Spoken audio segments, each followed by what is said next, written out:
Good evening, everyone. It is my pleasure to welcome you all in today's webinar on resume building, organized by the Training and Placement Cell, School of Open Learning, University of Delhi.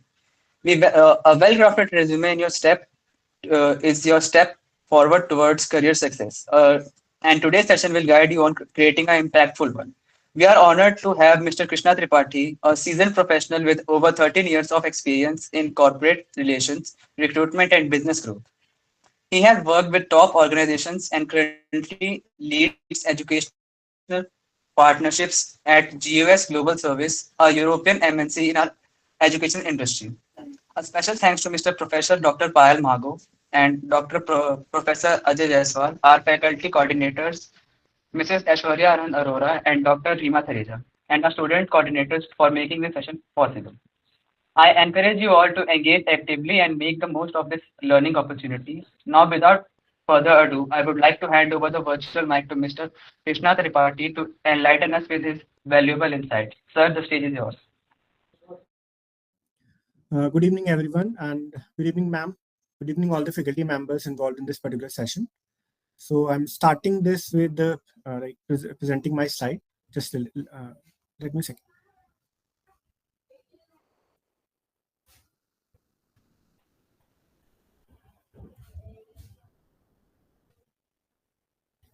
Hope my slide is visible to you. Yes, sir, it is visible. So, as you already know, today's session is for the resume building. But resume building and जो आज का industry trend है उसको understand करना भी हमारे लिए उतना ही इम्पोर्टेंट है आज के टाइम में. So we will look about the AI perspective also and we will also look about कि like how companies are shortlisting the resumes and what we should do to make our resume more visible and make our resume to have more chances of getting shortlisted. ठीक है. I hope आप लोगों ने ATS friendly resumes के बारे में सुना होगा, एटीएस के बारे में सुना होगा किसी ने? एनीवन? एटीएस का पता है आपको? एटीएस क्या होता है? हायरिंग मैनेजर्स यूज करते हैं ATS software. No sir. Anyways we will discuss it on later stage. First हम स्टार्ट करते हैं रिज्यूमे से. एक बड़े इंपॉर्टेंट डिफरेंस जो हमें पता होना चाहिए between resume and CV, curriculum vitae जिसको हम बोलते हैं, वो भी आप लोगों ने सुना होगा. और समटाइम्स हम लोग कंफ्यूज रहते हैं कि हमें क्या सेंड करना चाहिए कंपनी में. क्या हम अपना रिज्यूमे सेंड करें, क्या हम अपना सीवी सेंड करें. और हम अगर एज अ फ्रेशर हम लोग सेकेंड ईयर या थर्ड ईयर में है सपोज फॉर एग्जाम्पल ग्रेजुएशन में, तो सबसे इंपॉर्टेंट हमारे लिए क्या है, क्या हम रिज्यूमे बनाने की तरफ जाएं या सीवी बनाने की तरफ जाएं. तो बहुत बेसिक सा डिफरेंस होता है रिज्यूमे एंड सीवी के अंदर. रिज्यूमे आपका बहुत जो भी आपका वर्क स्किल्स हैं, जो भी आपकी एजुकेशन है, उसका बहुत शॉर्ट में आपने समरी एक देनी होती है. सीवी के अंदर आप वो उसको बहुत डिटेल में देते हैं. बेसिकली जब आप एकेडमिक रिसर्च में जाएंगे या फिर आप इंटरनेशनल यूनिवर्सिटीज में पढ़ने के लिए अप्लाई कर रहे हैं या फिर आप कहीं अगेन सपोज पीएचडी के लिए आप अप्लाई कर रहे हो, है ना, इस तरह की सिचुएशन में आप सीवी का सहारा लोगे. वहां पे रिज्यूमे नहीं चलेगा. सीवी में क्या होता है, आपको बहुत सारी चीजें डिटेल में आपको देनी होती हैं. फॉर एग्जाम्पल मैं एक छोटा सा एग्जाम्पल आपको देता हूँ कि आप कोई भी ग्रेजुएशन कर रहे हो, ग्रेजुएशन प्रोजेक्ट में जनरली आप कुछ ना कुछ रिसर्च पेपर भी पब्लिश करवाते हो अपने, 1, 2, 5, 10 जो भी आप करवाते हो. रिज्यूमे में जनरली क्या होता है, हम बहुत शॉर्ट में उसके बारे में बता देते हैं और या कई बार वो स्किप भी कर देते हैं डिपेंडिंग अपॉन कि जॉब का नेचर क्या है जिसमें हम अप्लाई करने वाले हैं. बट सीवी के अंदर हम बकायदा उसमें पूरी डिटेल के साथ देते हैं कि अगर 10 मेरे रिसर्च पेपर हैं तो उन 10 रिसर्च पेपर का पूरा जो टॉपिक वाइज मुझे उसके बारे में बताना होता है सीवी के अंदर. हो सकता है 1 पेज, 2 पेज, 3 पेज, वो सिर्फ आपके जो रिसर्च पेपर की हेडलाइंस है वही आपके ले जाए. तो सीवी का जो लेंथ है ना, वो सीवी का लेंथ कई बार जो बड़े प्रोफेसर होते हैं जिन्होंने बहुत अच्छी रिसर्च की होती है, उनके जो सीवीज का लेंथ होता है वो तो 10, 15, 20 पेजेस तक जाता है. ठीक है. बट हमें अभी जो अगर हम जॉब पर्सपेक्ट की बात करें, अगर कंपनी पर्सपेक्ट की बात करें, तो रिज्यूमे के ऊपर फोकस करना चाहिए अभी के लिए. और रिज्यूमे का जो लेंथ होता है that is 1 to 2 page. Ideally fresher के केस में 1 पेज तक रखते हैं. ठीक है. और 1 पेज का इसलिए क्योंकि एआई बेस्ड रिज्यूमेस आजकल आ गए हैं, तो वो 1 पेज में इस तरह की फॉर्मेटिंग या इस तरह के लेआउट्स आपको इजीली मिल जाएंगे कि 1 पेज में इनफ मटेरियल होगा आपके पास प्रेजेंट करने के लिए. सेकेंडली, एज अ फ्रेशर हमारे पास बहुत ज्यादा कुछ नहीं होता है रिज्यूमे में शो करने के लिए, बिकॉज हमारे पास एक्सपीरियंस के नाम पे बहुत ज्यादा कुछ नहीं होता है। मे बी हो सकता है इंटर्नशिप हो हमारे पास कोई, अगर हमने अपने कॉलेज में कोई काम किया हुआ है, कहीं किसी कमिटी में कोई सोशल वर्क किया हुआ है, उसके बारे में हम बता सकते हैं। अपनी एजुकेशन क्वालिफिकेशन भी हमारी ज्यादा नहीं होती है। We can write 10th class 12th percentage, या अपना ग्रेजुएशन जो है उसके बारे में आप बता सकते हो। उससे ज्यादा तो कुछ है नहीं अपने पास बताने के लिए। एंड जो स्किल सेट्स होती हैं वो भी हमारी लिमिटेड होती है बीइंग अ फ्रेशर। ठीक है। सेकेंडली, हम एक पर्टिकुलर कंपनी में मतलब कर रहे हैं, हमारे पास एक्सपीरियंस भी नहीं होता है, तो रिज्यूमे में वैसे भी हमारे पास कम कंटेंट होता है शो करने के लिए। हम उसको लेटर ऑन देखेंगे। सबसे इंपॉर्टेंट है वो समझना कि रिक्रूटर को एग्जैक्टली क्या चाहिए। ठीक है। बिकॉज रिज्यूमे तो हम लोग बिल्ड कर लेंगे इजीली, हम लोग कहीं से भी रिज्यूमे बिल्ड कर लेंगे। बट समटाइम्स होता है क्या है कि हम लोग सोचते हैं कि मैंने हंड्रेड्स ऑफ जगह पे रिज्यूमे अपना दे दिया, बट मेरा ना कहीं से शॉर्टलिस्टिंग नहीं हो रही है, या फिर उस पर्टिकुलर कंपनी में रिक्वायरमेंट थी, अच्छी खासी रिक्वायरमेंट थी, they might be hiring for 50 और 100 कैंडिडेट्स, एंड मे बी हो सकता है उनको 1000 रिज्यूमे मिले हो, बट उनमें मेरा भी था। मेरे पास एटलीस्ट कॉल तो आ जाना चाहिए था, कम से कम शॉर्टलिस्टिंग होनी चाहिए थी, है ना। तो ये एक बड़ा कॉमन सा फिनोमिनन है जो कि जैसे ही आप ग्रेजुएट होगे आपको ये चीजें फेस करनी पड़ेंगी। ठीक है। उससे बचने का सबसे इंपॉर्टेंट होता है resume is actually your first impression. And जो आजकल एआई पावर टूल आ गए हैं जिनके बारे में अभी भी थोड़ी देर में हम बात करने वाले हैं, दैट इज एटीएस फ्रेंडली और एनएलपी सॉफ्टवेयर जो रिक्रूटर्स है वो यूज करते हैं। और ये मैं उन कंपनीज की बात कर रहा हूँ जिनका वैल्यूएशन ठीक ठाक होता है। फॉर एग्जाम्पल उनके यहाँ पे लेट्स से 500 की स्ट्रेंथ है, एटलीस्ट 500 एम्प्लॉइज मिनिमम काम कर रहे हैं। ऐसी कंपनियां एटीएस फ्रेंडली रिज्यूमेस का हेल्प लेती हैं। इवन आप अगर बात करोगे तो 200 एम्प्लॉइज स्ट्रेंथ पर भी आजकल लोग एटीएस फ्रेंडली सॉफ्टवेयर यूज कर रहे हैं। ठीक है। उससे फायदा उनको ये होता है कि जो रिज्यूमेस के अंदर जो इतने सारे रिज्यूमेस आते हैं उनके अंदर अगर कोई एरर्स हैं या कोई फेक कुछ लिखा हुआ है, अगर वो जो स्किल सेट मुझे चाहिए वो नहीं है, तो वो मुझे वहां से पता लग जाता है एटीएस फ्रेंडली सॉफ्टवेयर की हेल्प से। वहां पे हम क्या करते हैं, एटीएस फ्रेंडली सॉफ्टवेयर में सारे रिज्यूमेस अपलोड करते हैं, और उनकी वो एटीएस जो सॉफ्टवेयर होता है वो स्क्रीन करता है, और स्क्रीन करके आपको ये बता देगा कि मेरा जो पर्टिकुलर जॉब डिस्क्रिप्शन है उससे मैच करता हुआ कितने प्रोफाइल है। फॉर एग्जाम्पल मैंने कट ऑफ लिया कि 80% का। ठीक है। कि आपके रिज्यूमे का 80% मेरा जॉब डिस्क्रिप्शन से मैच करना चाहिए, तो जो एटीएस फ्रेंडली सॉफ्टवेयर होते हैं वो ये बता देते हैं कि कितने परसेंटेज आपका रिज्यूमे, एक पर्टिकुलर कैंडिडेट का रिज्यूमे मैच कर रहा है विद द जॉब डिस्क्रिप्शन। ठीक है। तो इससे जो रिक्रूटर होता है उसको हेल्प मिलती है कि हाँ, जो शॉर्टलिस्टेड कैंडिडेट है जिनके पास एक्चुअल में जो स्किल सेट है या जो एक्सपीरियंस है, जो पोजेस करते हैं मेरी पर्टिकुलर जॉब रिक्वायरमेंट के लिए, उनको ही मैं कॉल करूं, बाकियों को मैं डिस्कार्ड कर दूं। सिंपल, ये उसका मतलब होता है। अब जो आजकल के ट्रेंड्स है रिज्यूमे स्क्रीनिंग में, हम उसको एक बार थोड़ा सा समझ लेते हैं। हम अगेन एटीएस की बात कर रहे थे। ATS is actually application tracking system. ठीक है। ये काफी सारे टूल्स होते हैं जिसमें आप अगर बात करोगे तो वर्कडे है, टिलॉय है, ग्रीन हाउस है, लेवरेज है, ऐसे कई सारे सॉफ्टवेयर होते हैं जो आजकल रिक्रूटर्स यूज करते हैं। ठीक है। और वो रिक्रूटर्स क्या करते हैं, आप कहीं भी वो जॉब पोस्ट करते हैं, लिंक्डइन पे, नौकरी पे, कहीं भी जॉब पोस्ट करते हैं, वहां से वो सारे रिज्यूमे एक साथ डाउनलोड करते हैं, और डाउनलोड करके उस सॉफ्टवेयर में वो अपलोड कर देते हैं। एंड देन वो सॉफ्टवेयर उनको स्क्रीन करता है। अब हमारा सबसे इंपॉर्टेंट जो टास्क है वो ये कि उस सॉफ्टवेयर से, मतलब एचआर स्क्रीनिंग बाद में करेगा, या जो आपका मैनेजर है वो आपका इंटरव्यू बाद में लेगा, जो ओनर है वो आपका इंटरव्यू बाद में लेगा। पहले तो उस सॉफ्टवेयर से हमें अपने आप को अप्रूव करवाना है। ये बहुत सिंपल सी चीज है। वो जो एटीएस सॉफ्टवेयर होगा उससे हमें अपने आप को अप्रूव करवाना है, और उसको अप्रूव कैसे होगा, वो रिज्यूमे के थ्रू होगा। बिकॉज रिज्यूमे आपका एक पूरा एक फ्रंट है, एक तरीके से आप बोलो, एक तरीके से आप मान लो, या फिर आप उसको बोल सकते हो कि ये बेसिकली फर्स्ट इंप्रेशन आपका क्रिएट कर रहा है रिज्यूमे। ठीक है। तो इसको हम कैसे सॉल्व करेंगे ये हम अभी आगे थोड़ा देखने वाले हैं। तो this is the first trend that is industry is following right now. The second trend is वो स्किल बेस्ड हायरिंग पे जा रहे हैं। मैं आपको एक चीज बताता हूँ, जनरली क्या होता था 90s में या अर्ली 2000 वाला जो पीरियड था, वहां पर क्या होता था कि अगर कोई एक जॉब रिक्वायरमेंट निकली है, फॉर एग्जांपल फाइनेंस की एक जॉब है, और फाइनेंस की जॉब के लिए आप लोगों को पता है कि मेरे हिसाब से क्या कोर्स रिक्वायर्ड होता है, कोई बता सकते हैं अगर फाइनेंस की जॉब मैं कर रहा हूँ। मैं रिक्रूटर हूँ, मैंने फाइनेंस की एक जॉब ओपन की हुई है, अब उसके लिए किन डिग्री होल्डर्स को मैं बेसिकली अप्रोच करूंगा, कोई बता सकता है? Basically BCom and NISM certification हो जिसके पास। ग्रेट। बीए वालों को तो नहीं करूंगा, या बीटेक वालों को? No sir. नहीं करूंगा ना, क्लियर है, ये तो चीजें हमारे पास। सिमिलरली डिफरेंट टाइप की जॉब, जैसी जिस टाइप की जॉब होती है उस टाइप से हम बेसिकली डिग्री को अप्रोच करते हैं। तो ये जो ट्रेंड था ना, ये आज से 10-15 साल पहले, 20 साल पहले ये चलता था। इवन एक ऐसा टाइम भी था, शायद आप लोगों के जो फादर होंगे वो लोग बता पाएंगे, कि एक टाइम ऐसा था कि जब जब आप डिग्री कर लेते थे और तुरंत ही कोई ना कोई कंपनी या कोई ना, इवन गवर्नमेंट के जो डिपार्टमेंट्स होते हैं वो आपको अप्रोच करते थे कि आपने ये बीटेक कर लिया है, आपने मान लीजिए कोई बीएससी कर लिया है या बीकॉम कर लिया है, चलिए आप हमारे यहाँ पे आ जाइए जॉब के लिए, है ना।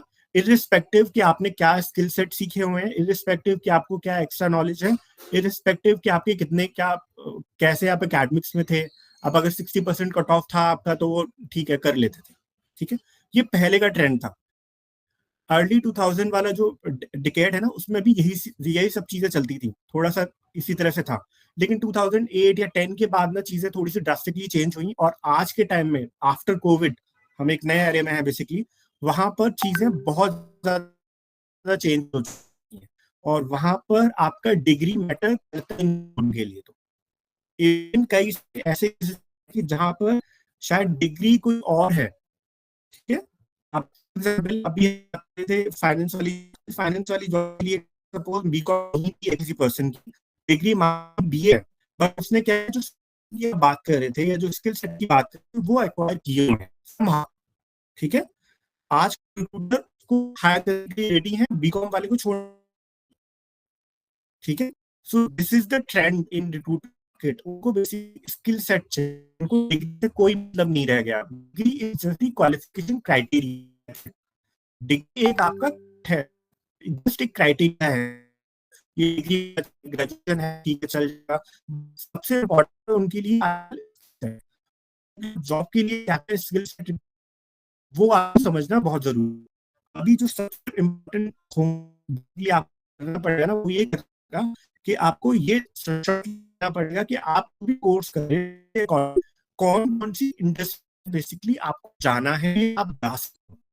ठीक, जिन इंडस्ट्री को आप सर focus सर करोगे सर सर उन sir industry.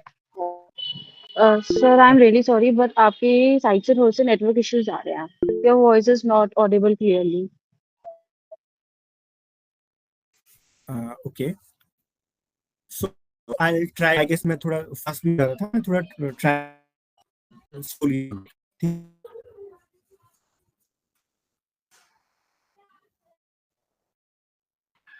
am I audible now? Just yes a sir. second. Sir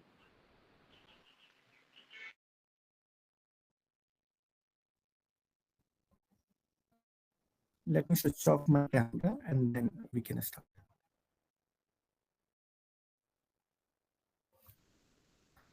So I've switched off my camera. Hopefully अब चीजें बेटर होंगी।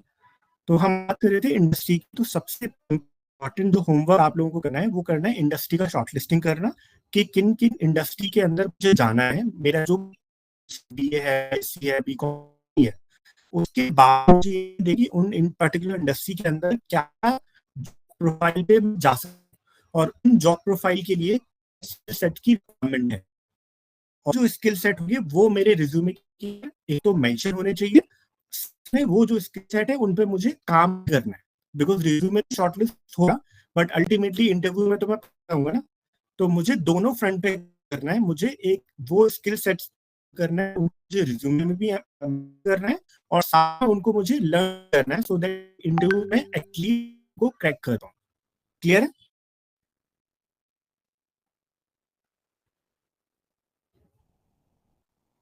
आई होप दोनों ट्रेंड्स आपको क्लियर होगा। ठीक है, now third point is quantifiable achievements and impact. ये बड़ा इंपॉर्टेंट है।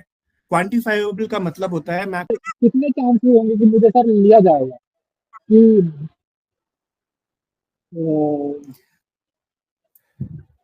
ये था सर देखो मेरा मैं question। आपको एक चीज बताता हूँ, कहीं पर भी कभी भी ये लाइन यूज मत करना कि मुझे एआई चलाना आता है, ठीक है, क्योंकि एआई को कोई नहीं चला सकता दुनिया में। जो हम जिसको चलाते हैं वो होते हैं एआई टूल्स, ठीक है, और वो एआई टूल्स भी बेसिकली डिफरेंट डिफरेंट होते हैं, हर एक स्किल सेट के लिए डिफरेंट डिफरेंट टूल्स होते हैं, ठीक है। आपका चैट जीपीटी का नाम सुना है आपने? चैट जीपीटी, जेमिनाई, जी इनका नाम सुना है जी जी आपने? Sir. Yes sir.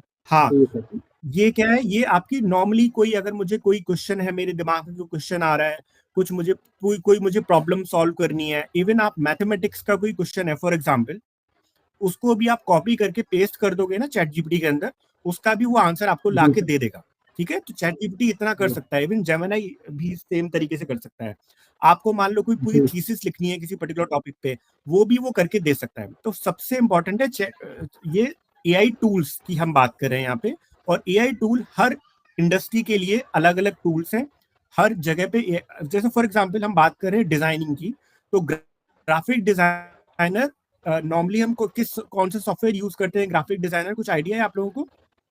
Sir, Photoshop, Canva, हाँ, और पिक्सार्ट, सर पिक्सार्ट, नहीं सर, जो मैं यूज करता हूँ। आजकल एडोब के सॉफ्टवेयर यूज होते हैं, जो जी हम जी sir, Adobe. Yes sir. Again AI Adobe Adobe Illustrator बोलते हैं, फायरफ्लाई। शॉर्ट फॉर्म में एआई होता है। हाँ, जी बिल्कुल बिल्कुल। अब ये जो सॉफ्टवेयर है ना, ये एआई सॉफ्टवेयर नहीं है, ये वो सॉफ्टवेयर है जहाँ पे स्किल रिक्वायर्ड होती है, एक ग्राफिक डिजाइनर की स्किल यहाँ पे यूज होती है। बट आजकल ऐसे एआई सॉफ्टवेयर भी हैं जहां पर आप अपना डिस्क्रिप्शन दे दोगे ना, तो वो पूरा सब कुछ डिजाइन करके दे देगा, ठीक है। अब यस सर। इम्पोर्टेंट ये है कि अब रिक्रूटर जो है ना, वो देखो बैठा हुआ है, वो आपसे यही क्वेश्चन पूछ रहा है कि आप ये बताओ कि जो ये आप ग्राफिक डिजाइनर की जॉब के लिए आए हो, आप ये जो मुझे सपोज कोई क्रिएटिव बनाओगे या कोई ब्रोशर मुझे डिजाइन करके दोगे ना, ये तो मैं एआई टूल से भी करा लूंगा, मैं आपको क्यों हायर करूं, ठीक है। जी सर। ये क्वेश्चन आएगा, आप क्या जी जवाब दोगे? आप कोई है जवाब आपके पास? सर। बताइए। Sir, in my opinion, sir जो एआई है ना, उसके हम्म पास अपना कोई इमोशन नहीं है। कि जैसे एक इंसान अपना हम्म लहजे से एक बात कर सकता है, जो वर्ड वो इस्तेमाल कर सकता है, हम्म मुझे लगता नहीं है जो एआई, जितने भी एआई अभी तक बने हैं, वो क्रैक कर सकते हैं कि वो अपने वर्ड में वो इमोशन डाल सके। सर, आज से हम्म 6 महीने पहले ना, मैं वीडियो के लिए एआई के टूल से ढूंढ रहा था, जिसमें एक बंदा बैठा होगा, मैं उसको जस्ट प्रॉम्प्ट दे दूंगा, वो मेरे हिसाब से बोलेगा। लेकिन जितने भी थे उसमें, उनमें सब में सब एक फीलिंग आ रही थी कि हाँ, कोई रोबोट रोबोट बोल रहा है, उनमें कोई इमोशन नहीं झलक रहा था उनकी स्पीच में। एंड हम्म मुझे बहुत हद तक ये भी लगता है कि सर, भले ही एआई जितना मर्जी हो जाए, ग्रो हो जाए, बट वो ह्यूमन को तो रिप्लेस नहीं कर पाएगा बहुत सारी फील्ड में। क्योंकि ह्यूमन के पास एक अपना इमोशन होता है, एंड वो अपनी हिसाब से करता है इसकी। अगर एआई को आप बोल दो कि मुझे 2+2 4 निकाल के दो, मीन्स 4 निकाल के दो, कि किसी का भी सम लेके, तो शायद इंसान इसको बहुत अलग तरीके से करता है और एआई अलग तरीके से। आप ठीक हो, बस आपको एक छोटी सी चीज ऐड करनी है अपने आंसर के अंदर, और बहुत प्रिसाइज रखना है कि सर जो एआई टूल्स है जिसकी हेल्प से आप अपना क्रिएटिव बनाओगे, वो क्रिएटिव परफेक्ट नहीं होगा, ठीक है। और आप अगर सपोज आपने जी 10 जी क्रिएटिव बनाने हैं ना, तो वो 10 के 10 क्रिएटिव परफेक्ट नहीं होंगे। एआई के पास जो पहले से इंफॉर्मेशन फीड है, वो उसके अकॉर्डिंगली काम करेगा। व्हाट आई कैन डू, मुझे एआई पे भी काम करना आता है। एआई मतलब एडोब इलस्ट्रेटर की बात कर रहा हूँ मैं यहाँ पे। मुझे एडोब जी इलस्ट्रेटर, जी कोरल, फोटोशॉप, इन पे भी काम करना आता है, और मुझे एआई टूल्स को चलाना भी आता है। तो मैं क्या करूंगा, मैं एआई टूल की भी हेल्प ले लूंगा अपनी डिजाइन के जी लिए, और एआई टूल की हेल्प से मैं सपोज मुझे अपने पूरे क्रिएटिव में कोई पिक्चर यूज करनी है, या फिर कोई एक पर्टिकुलर सेगमेंट यूज करना है, वो मैं एआई की हेल्प से, एआई से ले लूंगा, टूल से। और अगेन जो मेरी स्किल सेट है, जो मेरी अपनी स्किल सेट है एज अ डिजाइनर, वहां पर एआई अपना एडोब इलस्ट्रेटर पे, फोटोशॉप पे, उस एआई टूल की हेल्प से मैं अपने आप की अपना जो भी मेरा क्रिएटिव है, ब्रोशर है, जो भी मैं डिजाइन कर रहा हूँ, उसको मैं और एनहेंस कर देता हूँ। तो मैं दोनों चीजें यूज कर रहा हूं, मैं आपको बेस्ट आउटपुट प्रोवाइड करूंगा। जो बेस्ट आउटपुट आप एआई से नहीं दे पाओगे, ठीक है। और आज ये बड़ी इंपॉर्टेंट चीज है कि एआई बोलते तो है कि हाँ ठीक है एआई है, बट एआई सब कुछ करके नहीं देता है। और जो इमोशनल वाला पॉइंट बोला वो ठीक है, वैलिड पॉइंट है, ठीक है, ऐसी बात नहीं है। और इम्पोर्टेंट पता है क्या है, इम्पोर्टेंट ये है कि हम एआई टूल्स से फेमिलियर हो जाएं, ठीक है। आपने स्टार्टिंग में एक चीज बोली थी एआई को चलाना नहीं, एआई टूल्स को चलाना आना चाहिए मुझे हर एक जगह पे। जैसे फॉर एग्जांपल ये रिज्यूमे है, आप ये देख रहे हो, रिज्यूमे दिख रहा है आपको? जी सर।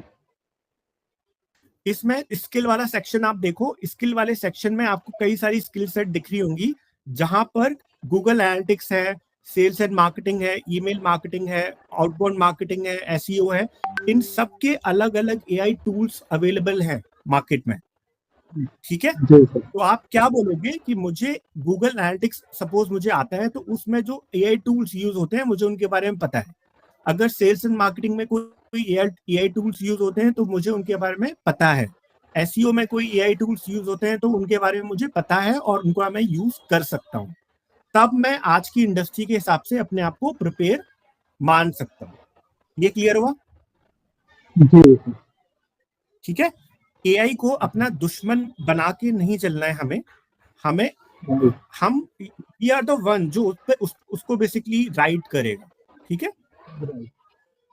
आप इसको हॉर्स की तरह मान सकते हो, एआई इज अ हॉर्स, मुझे उस हॉर्स को राइड करना आना चाहिए, दैट्स सिंपल थिंग, ठीक है। और ये किसी भी रिक्रूटर को, किसी भी हायरिंग मैनेजर को आपको प्रूफ करना है, दैट्स इट। और शायद आज कम प्रूफ करना पड़ेगा, आज से 4 साल बाद, 5 साल बाद ज्यादा प्रूफ करना पड़ेगा, क्योंकि एआई का जितना ज्यादा इन्वॉल्वमेंट होगा आप उतने ही फंसोगे वहां पे। लेकिन जितना आप फेमिलियर हो जाओगे एआई से, कोई प्रॉब्लम नहीं आएगी। जनरली एक बहुत इंपॉर्टेंट एस्पेक्ट होता है कि एआई हमारी जॉब खा जाएगा, है ना। एआई आपकी जॉब तब खाएगा जब आप उसके साथ दोस्ती नहीं करोगे, ठीक है।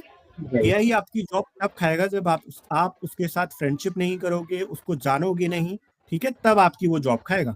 लेकिन अगर आपने उसको जान लिया, आपने उसके साथ फ्रेंडशिप कर ली, वही एआई आपको नई नई जॉब दिलवाएगा। आपको पता है जनरेटिव एआई या एआई टूल्स को यूज करने के ऊपर भी जॉब्स हैं। यस सर, मैंने भी स्टडी देखा हुआ है सर। देखा सर यस सर, है ना। तो yes, जनरली हमारा परसेप्शन क्या है कि परसेप्शन तो ये है कि एआई टूल आ गया, अरे ये तो सबकी जॉब खा जाएगा। उल्टा उस एआई टूल के आने से जॉब क्रिएट हो गई है। आपको क्या करना है, आपको उस टूल को सीखना है, सिंपल है ना। yes, पहले जब कंप्यूटर नहीं आया था ना, 90s की बात कर रहे हैं, जब कंप्यूटर नहीं था, इंडिया में आने वाला था, तब भी ऐसा ही माना जाता था कि वही कंप्यूटर आ जाएगा, ये तो जॉब खा जाएगा। लेकिन उल्टा हुआ क्या, कंप्यूटर आया तो उसने जॉब क्रिएट की, है ना। उसने काम को सही किया, उसने काम को ना सिर्फ काम की एफिशिएंसी इंक्रीज की, बल्कि जॉब भी बढ़ाई, स्किल सेट भी बढ़ाया, लोगों का अर्निंग पोटेंशियल भी बढ़ाया, ठीक है। ऐसे ही आपका एआई है। नो डाउट कि कुछ जॉब पे इंपैक्ट आएगा, बट अगेन कुछ नई जॉब क्रिएट होंगी। और being a fresher, being a college student, हमको यही देखना है कि कौन सी नई जॉब क्रिएट होने वाली है, एआई टूल्स या एआई कहां पर सपोर्ट करने वाला है मुझे मेरी जॉब में, ये मुझे आइडेंटिफाई करना है। मुझे बेसिकली उसके साथ फ्रेंडशिप करनी है अच्छी वाली, दैट्स इट, ठीक है। Sir can you suggest how to, मतलब सर एआई को और अच्छे तरह से इस्तेमाल करते हैं कि अगर किसी इंसान को सोशल मीडिया पे अपनी प्रेजेंस बनानी है। हाँ, तो एआई आप बोल रहे हो कि किसी इंसान को सोशल मीडिया पे अपनी प्रेजेंस बनानी है, तो एआई टूल कैसे हेल्प करेंगे, सही कह रहा हूँ? Right sir. तो सोशल मीडिया क्या, अगर हम प्रोफेशनल लाइफ में बात करते हैं तो हमारे पास 2-3 है। एक आपका लिंक्डइन है, दूसरा आपका फिशबाउल एक और है साइट, सही है। स्पेशली हम लिंक्डइन की बात कर लेते हैं, क्लियर है। अब लिंक्डइन पे इंपॉर्टेंट आपका पता है क्या होता है, जो जितने भी पोस्ट आप कर रहे हो, जिस तरह के पोस्ट आप कर रहे हो, या आप जो अपना इंट्रोडक्शन वहां पे लिख रहे हो, उसको आप सिंपली चैट जीपीटी पे आप डाल दो कि भाई मुझे इस इंडस्ट्री के अंदर जाना है, मुझे फॉर एग्जांपल मुझे फाइनेंस में अपना करियर बनाना है, तो आप मेरा please right a good introduction about me for finance industry. वो अपना आप लिख के दे देगा आपको, ठीक है। तो जो एआई टूल्स हैं उनकी हेल्प से आप अपना जो, बिकॉज लिंक्डइन का अपना पूरा फॉर्मेट है, पूरा सेगमेंट है ना, वहां पे क्या कंटेंट आप पोस्ट करते हो, किस तरीके से अपने प्रोफाइल को आप मैनेज करते हो, ये इंपॉर्टेंट है। ये इंपॉर्टेंट है आपको ग्रोथ में, ठीक है। आप जितने अच्छे अच्छे पोस्ट, आप फाइनेंस से रिलेटेड अच्छे अच्छे पोस्ट आप करना शुरू कर दो, आपकी ग्रोथ होती रहेगी, है ना। और आपकी ग्रोथ बिल्कुल आपकी पर्टिकुलर इंडस्ट्री के अंदर ही हो रही है, मतलब जो फाइनेंस वाले लोग हैं उन्हीं के पास आप जा रहे हो, ठीक है। For example Yes, sir. Budget है, बजट आता है, या फिर मान लेते हैं जो शेयर मार्केट में क्रैशेस हो रहे हैं, उनके ऊपर कोई बहुत अच्छी स्टोरी है। ब्लूमबर्ग का नाम सुना है आप लोगों ने? Financial Yes, sir. टाइम्स, हाँ जी, ब्लूमबर्ग, क्या सर? इनका नाम सुना है किसी ने? Yes, sir. American company. Bloomberg एक नहीं, न्यूज चैनल आप बोल सकते हो, उस पेपर भी है, न्यूज साइट। वो फाइनेंस से रिलेटेड देती है ना, इकोनॉमिक्स टाइम्स सुना होगा शायद, ठीक है। रिसर्च रिपोर्ट्स होती हैं, तो अगर मैं फाइनेंस के अंदर अपना करियर बना रहा हूँ तो इनकी जो रिपोर्ट्स हैं उन पर अपना ओपिनियन ऐड करके मैं लिंक्डइन पे पोस्ट करना शुरू कर दूंगा। तो मेरी क्या होगी, मेरी रीच भी बढ़ती चली जाएगी, क्योंकि ब्लूमबर्ग को लोग बहुत एडमायर करते हैं, बहुत उसकी रिपोर्ट्स की वैल्यू होती है, ठीक है। या मॉर्गन स्टैनली कुछ लिख रहा है ना, JP मॉर्गन कुछ लिख रहा है, उसको आप कोट करो, उसको आप पढ़ो, उसको आप वहां पे शेयर करो, अगेन आपका प्रोफाइल इंक्रीज होगा। सिमिलरली आप जो भी इंडस्ट्री को टारगेट कर रहे हो, प्रोफाइल को आप टारगेट कर रहे हो, उससे रिलेटेड जो न्यूज है, उससे रिलेटेड जो इन्फॉर्मेशन है, वो अपना अगर सोशल मीडिया पे आप देते हो, कंटेंट शेयर करते हो, तो ऑटोमेटिकली आपकी रीच बढ़ जाएगी। आई होप मैंने आंसर दे दिया आपके क्वेश्चन का। Yes, sir. ठीक है, तो अभी ये सैंपल के लिए मैं आपको रिज्यूमे दिखा रहा था। यहाँ पे आप देखो सिर्फ 1 पेज का रिज्यूमे है, और ये हम काफी देर से आप लोग देख रहे होंगे। इसमें स्किल पूरी तरह से बहुत प्रिसाइजली डिफाइंड है, और यहाँ पे आपको डॉट्स होंगे। ये डॉट बेसिकली बताते हैं कि नेगोशिएशन में उसने 4 डॉट्स दिए हैं अपने आप को, 5 नहीं दिए हैं, 4 स्टार दिया है बेसिकली अपने आप को। तो ये वो भी बता रहा है कि किस स्किल में मुझे कितनी मेरी कॉम्पिटेंसी कितनी है किस पर्टिकुलर सेट में। तो से ही आप बेसिकली करते हो। नए नए फॉर्मेट्स हैं बहुत से, हम फॉर्मेट के ऊपर भी थोड़ी देर में जाएंगे। तो उन फॉर्मेट में अगर इसका कोई फॉर्मेट आपको मिलता है, वहां आप अपनी स्किल लिस्ट आउट कर सकते हो। उन स्किल्स में आप कितने हो, एक्सपर्ट हो तो 5 दे दोगे, आप एक्सपर्ट से थोड़ा कम हो तो 4 दे दोगे, और आप अगर एवरेज से बेटर हो तो आप 3 दे दोगे। तो मिनिमम 3 तो होना ही चाहिए वैसे भी।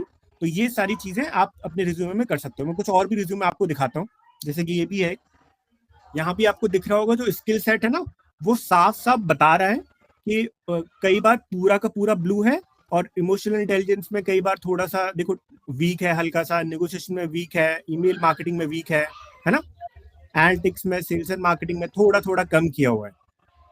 तो ये यहाँ रिक्रूटर को ये बताने के लिए, ये जो हायरिंग मैनेजर है ना, उसको ये बता रहा है कि मैं ना ऑलमोस्ट लाइक 8 आउट ऑफ 10 वाला कैंडिडेट हूँ सेल्स एंड मार्केटिंग में, ठीक है। वो साफ साफ बता रहा है उसको। तो ये आपके स्किल सेट को पूरी तरह से डिफाइन कर रहा है सारा कुछ, और इससे एक फर्स्ट साइट में देख के रिक्रूटर को पता लग जाता है कि आपके पास कौन कौन से स्किल सेट हैं, और अकॉर्डिंगली वो आपको हायर कर सकता है। अकॉर्डिंगली आपका इंटरव्यू के क्वेश्चन भी इन्हीं चीजों के ऊपर पूछने लग जाएंगे वो।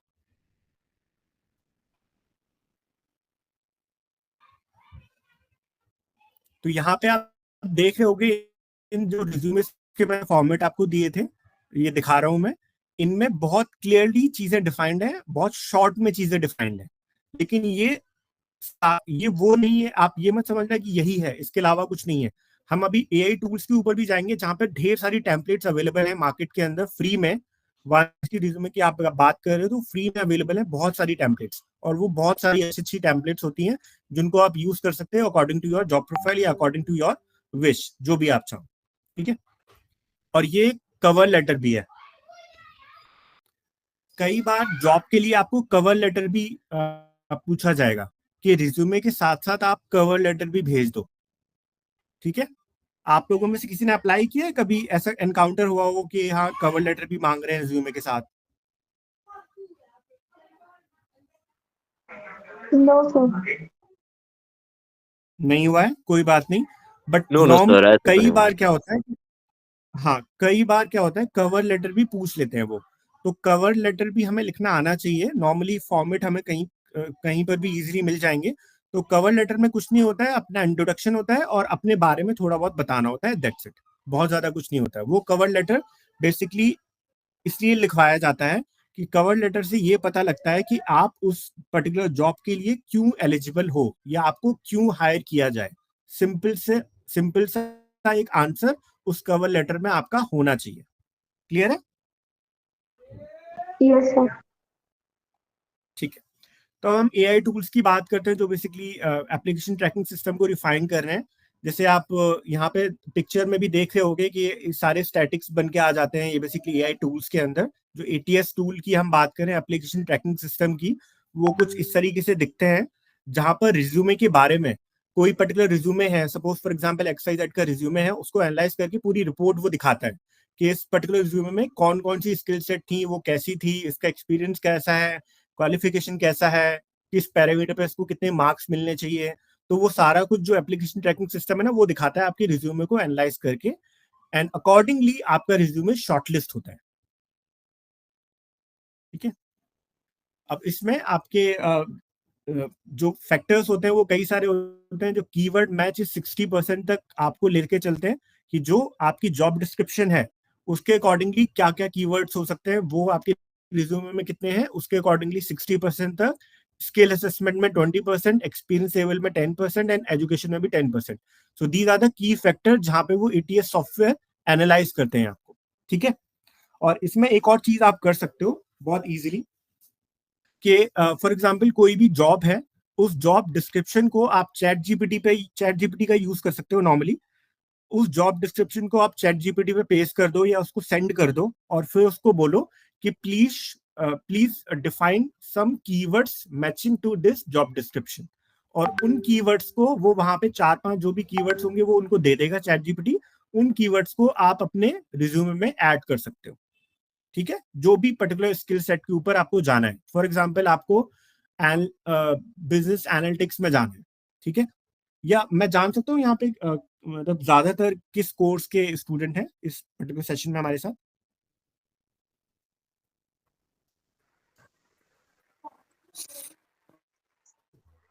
Computer application. कंप्यूटर एप्लीकेशन के हैं, कुछ बीकॉम के हैं, there are few students of MBA as well, so exchange के स्टूडेंट्स हैं। ग्रेट। तो इसमें पता है हम लोग क्या कर सकते हैं? आप सपोज आईटी का है तो आईटी में अगेन वही सॉफ्टवेयर वाले स्किल सेट आएंगे, है ना। Yes, बीकॉम sir, के yes, आप हो तो वही software. फाइनेंस आएंगे, या फिर तो एमबीए में अगेन आप किस पर्टिकुलर प्रोफाइल के लिए अप्लाई कर रहे हो उसके हिसाब से। तो आपको बेसिकली ये देखना है किस पर्टिकुलर इंडस्ट्री में आप जा रहे हो और उस इंडस्ट्री में किन किन प्रोफाइल के लिए आपको जाना है या आपकी एलिजिबिलिटी बनती है, और उसी के अकॉर्डिंगली आपको कीवर्ड्स मिल जाएंगे और उन कीवर्ड्स को आप बेसिकली अपने रिज्यूमे में इनकॉर्पोरेट कर सकते हो। ये बहुत सिंपल सा फंडा होता है, हम आगे देखेंगे इसके बारे में।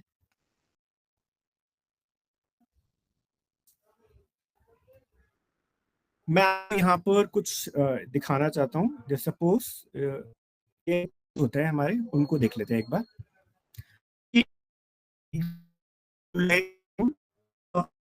तो कुछ इस तरह की विंडो आपको दिखाई देगी। सबको दिख रहा है?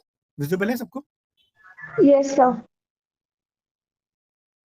या तो यहाँ पर आप देखो, आपको तरीकों सकते हो एआई में कि एक रिज्यूमे एक सॉफ्टवेयर है, वहां पर आप अपना न्यू रिज्यूमे अपने से बना सकते हो, या एआई की थोड़ी हेल्प लेनी है वो भी कर सकते हो, लिंक्डइन से वो भी कर सकते हो, या फिर ये लास्ट वाला ऑप्शन यूज कर सकते हो आप, यूज एग्जाम्पल। उसको देख लेते हैं एक बार। तो यहाँ देखो आपको ढेर सारी टेम्पलेट्स बेसिकली मिल जाएंगी, और उन टेम्पलेट्स के अकॉर्डिंगली आप कोई भी टेम्पलेट बेसिकली चूज कर सकते हो। ठीक है। जो भी टेम्पलेट आपको बेसिकली अच्छा लगता है वो आप बेसिकली चूज कर सकते हो यहाँ से।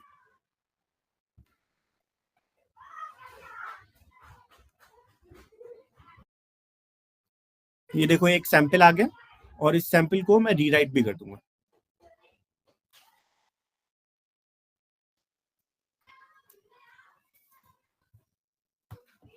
यहाँ पर देखो इस तरह के विंडोज आ रहे हैं अब। ठीक है। तो ये देखो इस तरह के विंडोज आ रहे हैं बेसिकली। अब इस विंडो में मैं जो भी नाम लिखना चाहूँ नाम लिख दूंगा एंड देन ये सारा कुछ चेंज होता रहेगा। ठीक है, बहुत इजी होता है ये, देख रहे हो आप।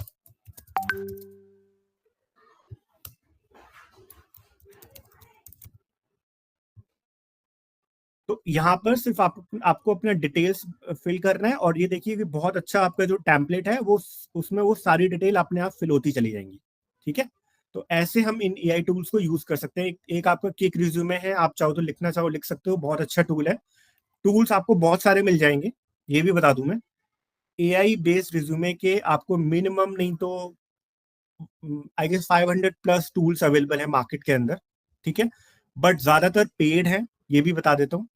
लेकिन अगर आपको अपना फ्री में काम कर रहे हैं, जो कि 1 पेज तक का आपका फ्री में काम हो जाता है, तो काफी सारे टूल्स आपको फ्री में मिल जाते हैं 1 पेज तक के लिए, जिसमें से एक है आपका क्विक रिज्यूमे, एक रिज्यूमे डॉट एक जेटी है, और ये रिज्यूमे डॉट आईओ शायद आप लोगों ने सुना होगा, नोवा का आपने नाम सुना होगा। तो ये कुछ टूल्स हैं जो आप शायद यूज कर सकते हो, आप चाहो तो लिख लो इनके बारे में। ठीक है, क्विक रिज्यूमे काफी अच्छा है। अब ये देखो जेटी का, आप देखो कितना अच्छा है इंटरफेस। आप लॉग इन करोगे तो कुछ इस तरह का विंडो आएगा, देन यहाँ पे आप क्रिएट माई रिज्यूमे पे जाओगे एंड क्रिएट माई रिज्यूमे पे आप अपने एक्सपीरियंस के अकॉर्डिंग, जैसे आपके पास कोई एक्सपीरियंस नहीं है तो आपने यहाँ पे देखो क्लिक कर दिया, are you student, yes. Then मेरे पास क्या है, बैचलर है फॉर एग्जाम्पल,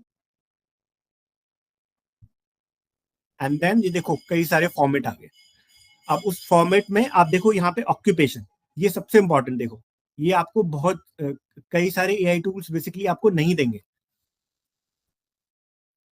आपको दिख रहा है ये ऑक्यूपेशन वाला जेटी का पेज? Yes sir.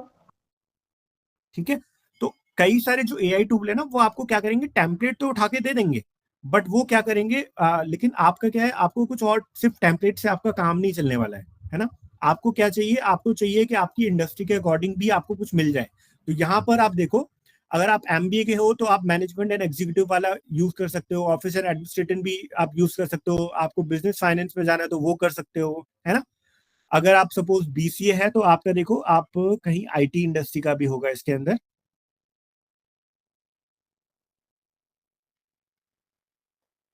ये देखो कंप्यूटर एंड टेक्नोलॉजी है, तो अगर कोई बीसीए के स्टूडेंट हो, कंप्यूटर एंड टेक्नोलॉजी पे सपोज क्लिक कर दिया मैंने, तो वहां पर देखो ये सैंपल रिज्यूमे आ रहे हैं, और सैंपल रिज्यूमे में आप देखो ये टेम्पलेट मैंने चूज की, मैं स्केच से स्टार्ट कर रहा हूँ, एंड यहाँ आप देखो इसमें आपको सॉफ्टवेयर स्किल्स आपको मिल जाएंगी। तो जो भी आपका प्रोफेशन है, जो भी आप प्रोफेशन में जाना चाहते हो ना, उसके अकॉर्डिंगली जेटी पे आपको वो मिल जाएगा जिसकी हम बात कर रहे थे, उसके उसी के हिसाब से आप अपना रिज्यूमे बना सकते हो। ठीक है, आप अगर एमबीए के हो तो आप उसके अकॉर्डिंग चल सकते हो, बीसीए हो तो उसके अकॉर्डिंग, बीकॉम हो तो उसके अकॉर्डिंग, जो भी आपका फील्ड है आप उस फील्ड के अकॉर्डिंग आप अपने रिज्यूमे को यहाँ पे डेवलप कर सकते हो। ठीक है, और इसमें आपको कई सारे रिज्यूमेस के सैंपल मिल जाएंगे, आपको सजेशन भी मिल जाएंगे जहां पे आप यूज कर सकते हो। विद एंड विदाउट फोटो कर रहे हैं तो वो भी कर सकते हो। मैं आपसे मतलब रिकमेंड यही करूंगा कि विद फोटो वाला जरूर करना, एंड एक अपना अच्छा सा प्रोफेशनल फोटो आप अपना क्लिक करवा लेना, जो कि पासपोर्ट साइज फोटो की टाइप में हो, और उसको आप यहाँ पे यूज कर सकते हो। और इसमें आप 1 कॉलम या 2 कॉलम जो भी जैसे भी चाहो, ट्रेडिशनल, क्रिएटिव, जैसे भी चाहो, जो भी आपका जॉब नेचर हो, ठीक है, आप उसमें उसको यूज कर सकते हो। क्रिएटिव आप तब यूज करना जब आप बेसिकली क्रिएटिव इंडस्ट्री के अंदर जाने वाले हो, ये चीज ध्यान रखना। ठीक है, अगर आप डिजाइन में क्रिएटिव इंडस्ट्री के अंदर जाने वाले हो, वहां पे आप क्रिएटिव यूज करना। हाँ प्लीज बताइए। सर जैसे हम इंटरव्यू देते हैं तो मतलब हमें सेम लैंग्वेज में ही कंटिन्यू रखना चाहिए या फिर हम स्विच भी कर सकते हैं, like Hindi Hindi to English, English to Hindi? It depends कि वो जो सामने वाला रिक्रूटर है क्या वो स्विच कर रहा है। ठीक है, ओके। हाँ, अगर आपको लगे कि वो आपके साथ कॉन्वर्सेशन में, कैंडिड कॉन्वर्सेशन में अगर वो जा रहा है कि हाँ ठीक है वो स्विच कर रहा है, तो आप स्विच कर सकते हो। ठीक है, अगर वो स्विच नहीं कर रहा है तो आप रुको, आप कोशिश करो कि अगर वो इंग्लिश में ही है, बहुत इंग्लिश से भटक नहीं रहा है, इधर उधर नहीं जा रहा है, तो आपका मोड भी वही रहना चाहिए।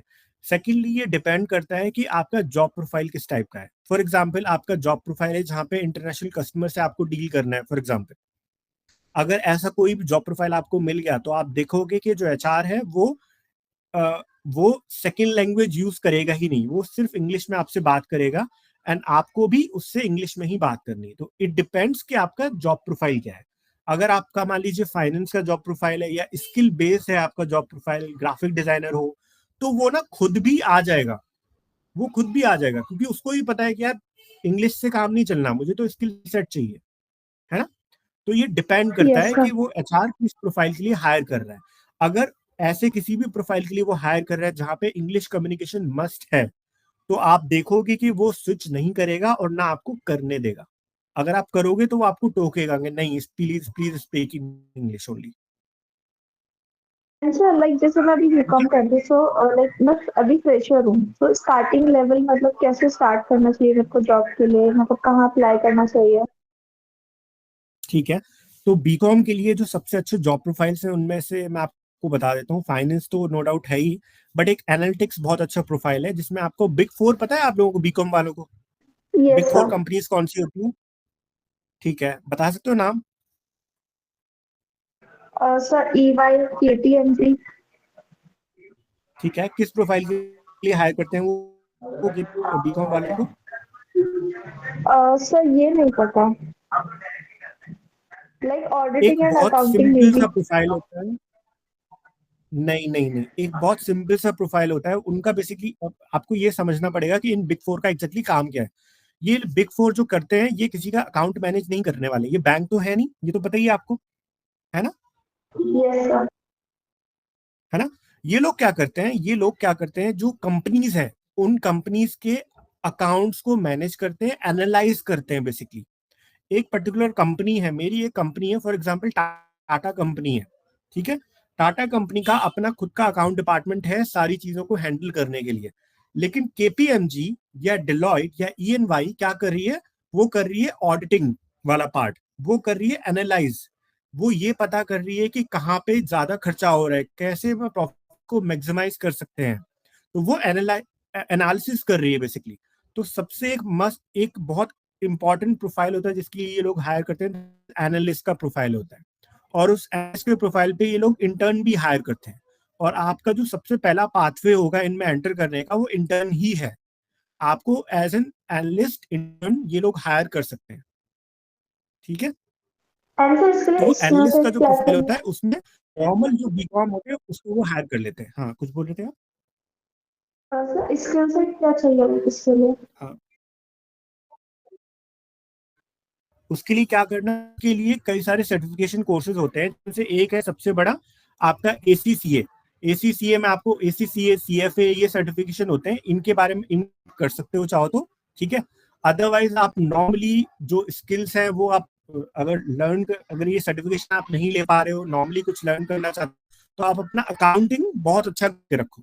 जो अकाउंटिंग आपके सब्जेक्ट होता है ना, वो आपका सब्जेक्ट बहुत अच्छा हो, ताकि जब इंटरव्यू में कोई क्वेश्चन पूछा जा रहा है वो आपको, ठीक है। And okay Excel, sir. एक और चीज, एमएस एक्सेल, माइक्रोसॉफ्ट एक्सेल, वो एडवांस लेवल की आपकी होनी चाहिए, क्योंकि आप एनालिटिक्स करते हो या डेटा एनालिसिस आते हो, ज्यादातर काम आपका एमएस एक्सेल पे हो रहा है, और एमएस एक्सेल का ही आपका एक एक्सटेंडेड वर्जन है। सेल्स फोर्स भी एक टूल होता है, या कुछ सिक्स सिग्मा टूल्स होते हैं। तो वो क्या करते हैं, वो लोग एमएस एक्सेल को ही का ही एडवांस वर्जन बेसिकली यूज कर रहे होते हैं वहां पे, उसी की एप्लीकेशन को कहीं ना कहीं यूज कर रहे होते हैं। कहीं ना कहीं एमएस एक्सेल आपका आएगा ही। तो जो सबसे बेसिक स्किल सेट है जो आपके पास होना चाहिए ना, it is Microsoft Excel. Even Microsoft office board में तो, लेकिन माइक्रोसॉफ्ट एक्सेल में एडवांस लेवल तक आपको आना चाहिए। आपको लुकअप लगाने आने चाहिए, आपको रिपोर्ट निकालनी आनी चाहिए, आपको एनालिसिस करनी चाहिए। पूरी की पूरी एक पूरी शीट है जिसके अंदर lakhs of entries, of entries में आपको कुछ फाइंड आउट करना है, विद इन फ्यू सेकंड आपका हो जाना चाहिए। ये स्किल सेट आपके पास होनी चाहिए, और ये कुछ नहीं करना है उसके लिए, एडवांस एक्सेल नॉर्मली आपको आना चाहिए। इसके लिए कोर्स करने की जरूरत नहीं है, ऐसा नहीं है कोर्स चाहिए मुझे, कोई सर्टिफिकेशन कोर्स चाहिए, नहीं। इस स्किल सेट की रिक्वायरमेंट, और वो आपको आएगी आप लर्न ऑनलाइन या जहां भी जैसे भी पाओ। सेकेंडली प्रैक्टिस से आएगी, प्रैक्टिस आपको करनी पड़ेगी, बिकॉज क्या होगा, प्रैक्टिस नहीं करोगे तो आप भूल भी जाओगे चीज को, बहुत सारा कुछ होता है उसके अंदर, ठीक है। तो सबसे इंपॉर्टेंट है एमएस ऑफिस, देन एसीसीए की बहुत हायरिंग होती है, आप एसीसीए का सर्टिफिकेशन कर सकते हो। ACCA पता है आप लोगों को? Yes, sir. Global Chartered Accountant. CFA भी होता है। ACCA एंड CFA की काफी ज्यादा हायरिंग होती है, मैं आपको क्लियर बताऊं। आप लोग शायद स्कूल ऑफ ओपन लर्निंग हो सबके सब, शायद कोई बाहर से तो नहीं है? Yes sir. हाँ, तो स्कूल ऑफ ओपन लर्निंग में शायद, हाँ, तो हमारे पास क्या है, यहाँ पे बीकॉम है, और जनरली जो कॉलेजेस ऑफर भी करते हैं वो बीकॉम ही ऑफर करते हैं, इसलिए अलग से कोर्स होता है, वो आपको अलग करना पड़ेगा मार्केट में। आपको पहले लर्न करना पड़ेगा, देन ACCA का एग्जाम होता है, वो आपको देना पड़ेगा, उसकी एक फीस होती है, वो आपको पे करनी पड़ेगी इसी के लिए। सिमिलरली क्लियर है? Yes, sir. Yes sir. Then again एक रिज्यूमे एक टूल होता है जो अगेन आप कर सकते हो। तो मैं ये 3 टूल बेसिकली मैंने शॉर्टलिस्ट किया, जिनको use, तो बहुत सारे other टूल भी हैं।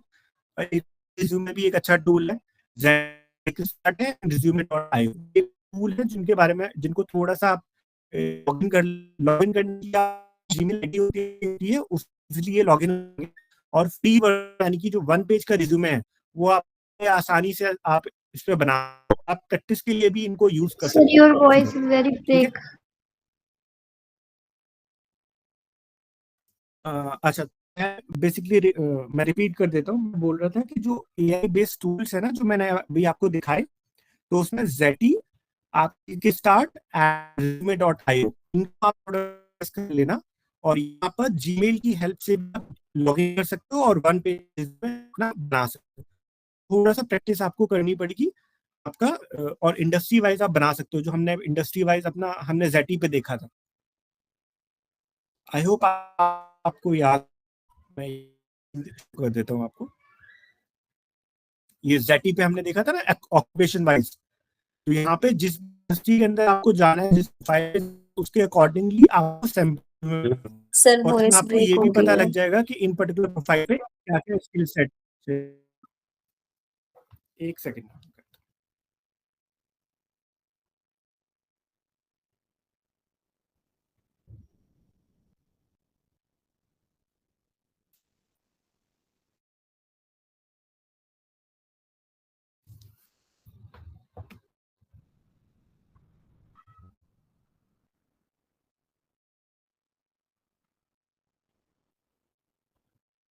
So currently am I audible? Yes sir.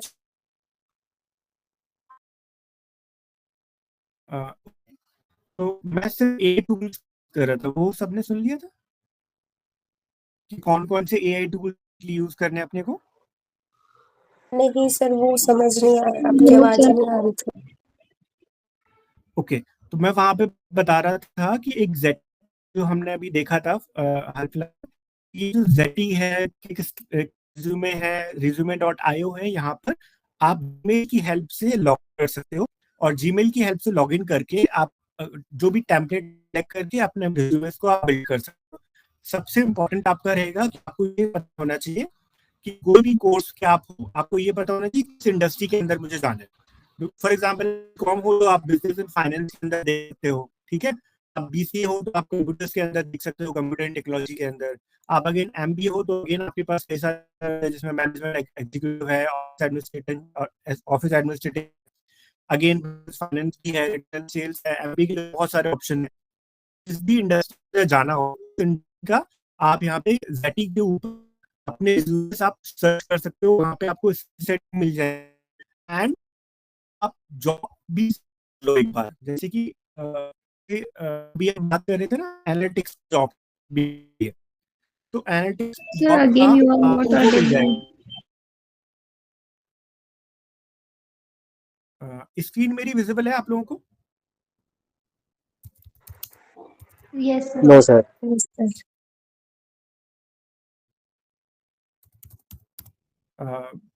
Screen किस किस को विजिबल नहीं है?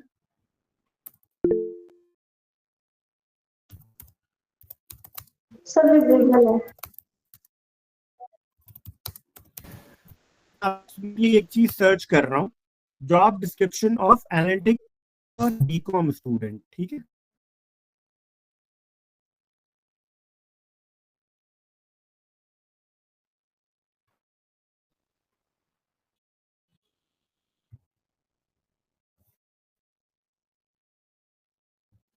आई गेस थोड़ा वी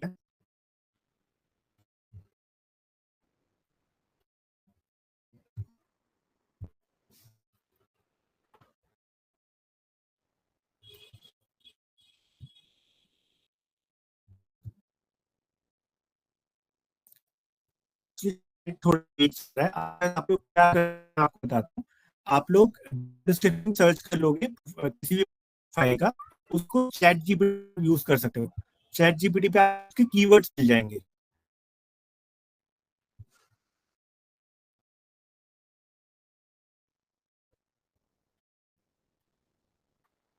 आवाज आई?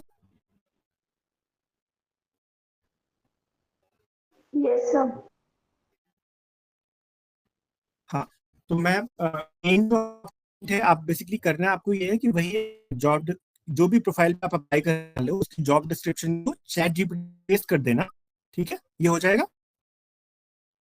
Yes sir. आप जॉब डिस्क्रिप्शन को चैट जीपीटी में पेस्ट करोगे, वहां से आप ये पता कर पाओ कि कौन कौन से कीवर्ड्स इस जॉब डिस्क्रिप्शन के लिए चाहिए।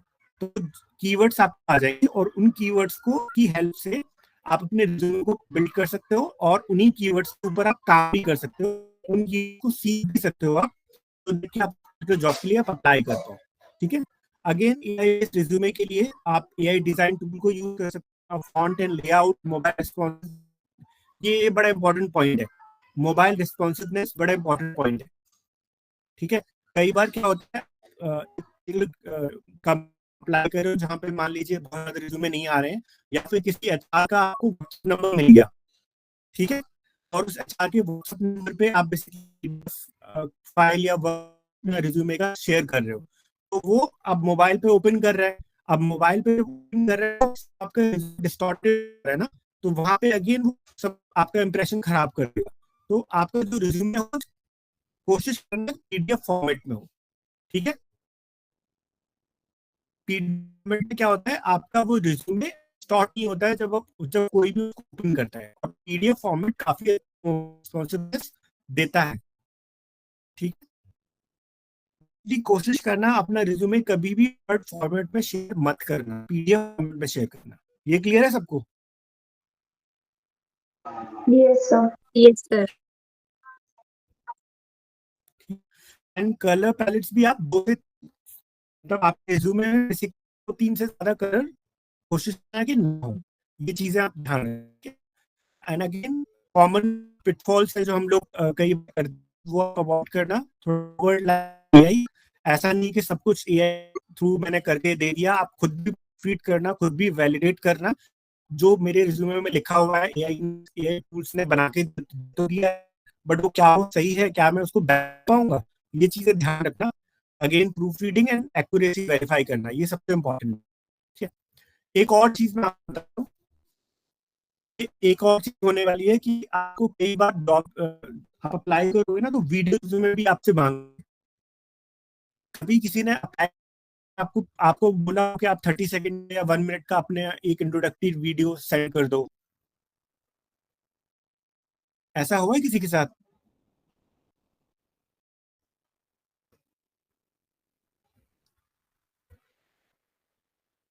हेलो, नो सर, अभी तक तो नहीं।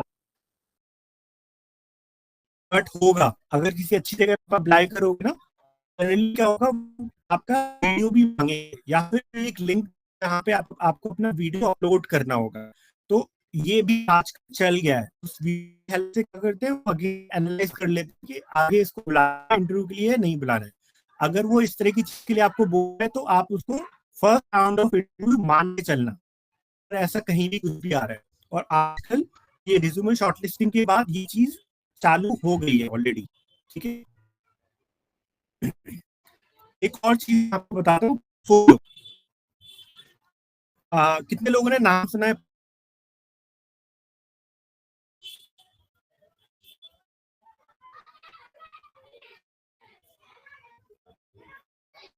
सर प्लीज कोई है रिपीट, आपकी वॉइस पोर्टफोलियो ब्रेक हो रही है। से कि कोई है पोर्टफोलियो का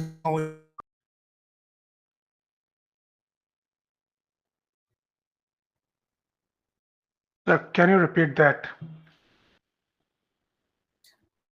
कि पोर्टफोलियो के बारे में आपको पता, पोर्टफोलियो मैंने ऑलरेडी शेयर भी किया हुआ है स्क्रीन पे।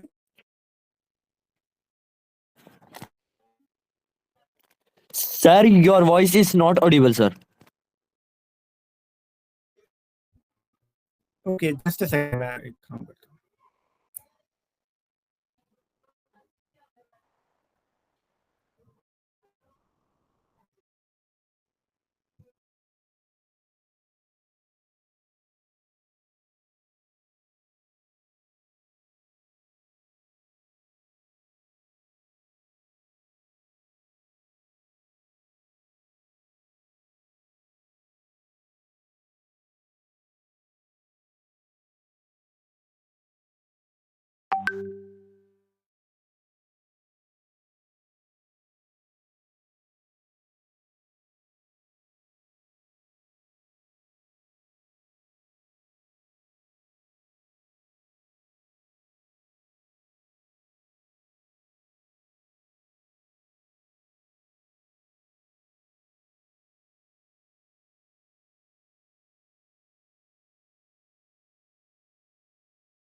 Hello, am I audible now? Yes, sir. Yes, sir, you are audible. Although काफी टाइम हो गया था, हम वाइंड अप ही करेंगे। बेसिकली जो मैं क्लोज करना चाह रहा था वो दैट इज पोर्टफोलियो, एक चीज रह गई थी। ऑल्दो आप लोगों को लगेगा कि रिज्यूमे एंड पोर्टफोलियो दोनों डिफरेंट चीजें हैं, बट समहाउ बेसिकली ये लोग इंटर रिलेटेड है ना। पोर्टफोलियो बेसिकली क्या होता है, रिज्यूमे में क्या होता है, हम लोग जो भी हमारी स्किल सेट है उसके बारे में हम बेसिकली लिखते हैं कि सपोज मुझे फाइनेंस के ऊपर आता है, या मुझे मान लीजिए सेल्स एंड मार्केटिंग बहुत अच्छा आता है, या मैं बहुत अच्छा पेंटर हूँ, है ना।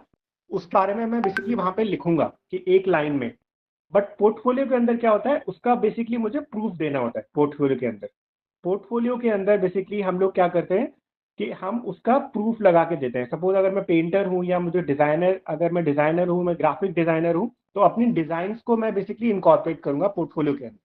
और कई बार कंपनी क्या होती है, जब आप क्रिएटिव फील्ड के लिए अप्लाई कर रहे हो या डिजाइन फील्ड के लिए अप्लाई कर रहे हो, कंपनीज को रिज्यूमे के साथ साथ आपका पोर्टफोलियो भी चाहिए होता है।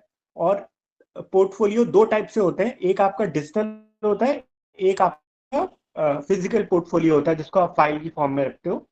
डिजिटल पोर्टफोलियो आपका behance की कई सारी साइट्स हैं जहां पे जाके आप बना सकते हो, और वो डिजिटल पोर्टफोलियो का लिंक आप अपने रिज्यूमे में इनकॉर्पोरेट करते हो। तो अगर आप ग्राफिक डिजाइनर पोस्ट के लिए अप्लाई कर रहे हो, सोशल मीडिया प्रोफाइल के लिए अप्लाई कर रहे हो, है ना, आप एसईओ के लिए अप्लाई कर रहे हो, डिजिटल मार्केटिंग के लिए अप्लाई कर रहे हो, वहां पर आपका पोर्टफोलियो वो पूछेंगे आपसे, और वो पोर्टफोलियो का लिंक आप अपने रिज्यूमे में इंकॉर्पोरेट कर सकते हो, जो क्लिकेबल हो एटलीस्ट, ताकि वो क्लिक करके एटलीस्ट उसको देख। और उस क्या होगा पोर्टफोलियो में, बेसिकली आपका जो वर्क आपने जो भी किया है, आपने जो भी डिजाइन बनाई होंगी, आपने कोई सोशल मीडिया पेज मैनेज किया होगा, कहीं कोई रील बनाई होगी, तो उसका प्रूफ या उसका एथिक्स आप बेसिकली उन पोर्टफोलियो में लगा सकते हो। तो ये बड़ा एक इंपॉर्टेंट चीज थी जो मैं आपको बताना चाहता था अलॉन्ग विद द रिज्यूम। ठीक है, तो कोई और क्वेश्चंस हो तो हम बात कर सकते हैं उन क्वेश्चंस के बारे में। बाकी आज के लिए इतना ही था।